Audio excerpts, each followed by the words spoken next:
నువ్వు అయ్యావా అని ఎవడన్నా ఇక్కడ నన్ను అడిగితే ఎస్ ఐఎమ్ పోలీస్ మ్యాన్ ఏమనుకుంటున్నారు?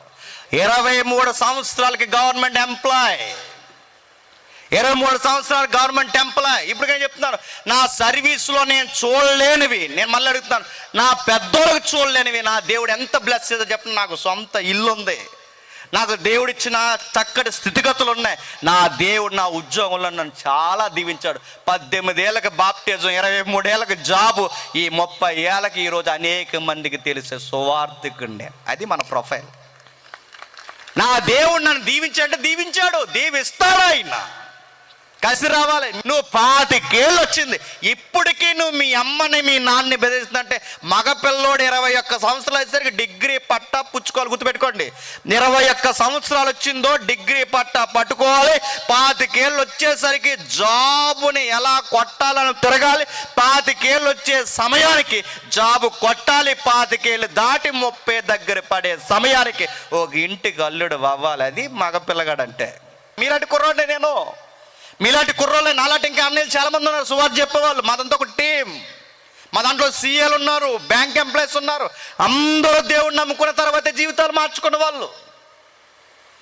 విజయవాడలో మా అన్న ఉన్నాడు సిఐ, మా అన్న సెంట్రల్ బ్యాంక్ ఇక్కడ తణుకులో ఉన్నాడు. మేమంతా ఒకేసారి బాప్టిజం. బాగా గోలల్లో ఒకటే, జాబు కొట్టాలి, దేవుడి గురించి చెప్పాలి. జాబు కొట్టాలి, దేవుడి గురించి చెప్పాలి. అది గవర్నమెంట్ జాబ్ అయి ఉండాలి. ముక్కు మీద వేలేసుకుని ప్రతి ఒక్కడు వినాలి, వీళ్ళ గవర్నమెంట్ ఎంప్లాయీస్ అంటా అని వినాలి. నేను అడుగుతాను, మన గోల్స్ ఎప్పుడు బాగుంటాయి చెప్పినా, మన దేవుడితో కనెక్ట్ అయిపోతే టైంకి అన్నీ సెట్ చేసుకుంటూ వచ్చేస్తాడు. అంతే, టైంకి అన్నీ సెట్ చేసి వస్తాడు దేవుడు. ఆయన కృపగల హస్తముల చేత అంతంత మాత్ర జీవితాలైన మనల్ని బంతుల్లాగా దేవుడు దీవిస్తాడు.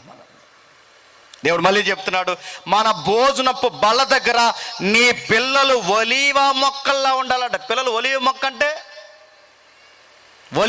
అంటే మొక్కలలో శ్రేష్టమైన మొక్క అని చెప్పండి, ఆలివ్.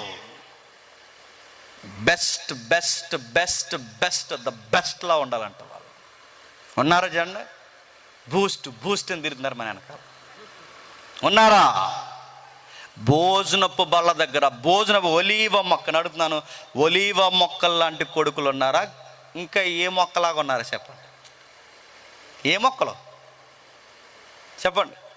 ఓ తల్లి ఎడుతుందో, రే నువ్వు పుట్టాకే ఇల్లు ఇలాగ అయిపోయిందా?